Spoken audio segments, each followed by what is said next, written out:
right, and trying to paint flesh. But it also didn't have subject matter that was sort of screaming the narrative out at me. The subject matter is within the pose of the figure, but also the handling of the paint and the light itself. We talk about precedent within this, and you look back to Greek sculpture, right? Not only the history of painting, and again, there's a very specific term, the Venus pudica, and that's a history of sort of the Venus who is sort of covering and showing herself simultaneously. The idea of a portrait like this as well, that doesn't have to be linked specifically back to that precedent, is also that she's sort of displaying herself to us, which is what a painting does, and allowing us to look because she's looking away. And then she's not covering herself literally, but she's crossing herself. And just like there's a moment of touch that is right on the median line of the sternum, which is very important for that drawing, she's doing the same thing where she's sort of touching herself on one of the corners or part of her rib cage. And we understand her, I use the word consciousness again, because of where she touches herself, not because we look into her eyes or wonder what she's dreaming of, which again would be the last thing I would worry about when I was looking at this. The one thing that I'll say about this, I like the way that the brush strokes are handled so that they're very painterly, is a way to talk about it.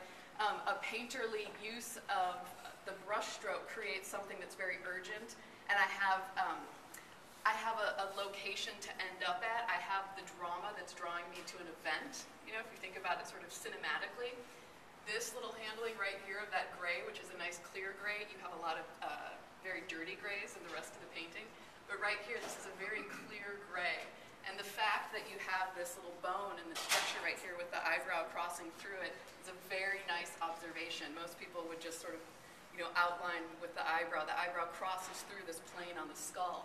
And that creates a moment for me to rest on, that the closer I get to it and the longer I look at it, it becomes these sort of an abstract quality to creating an illusion, which is definitely what you want, because you don't want me to only want to look into her eyes. When I get up closer, there's nothing here for me to look at anymore. There's only paint, and that seems to be the thesis of the way you're using paint as I approach it.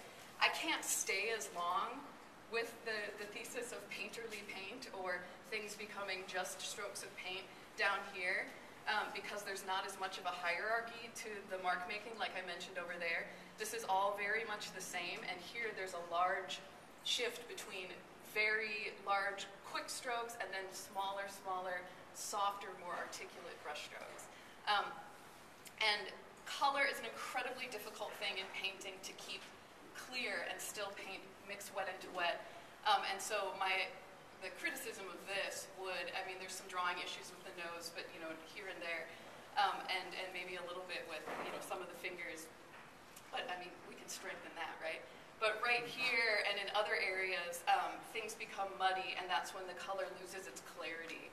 And that would be the next thing to start thinking about, how you can create color that invigorates a color that's next to it, rather than thinking the only way to make a clear color is to use something that's very vibrant.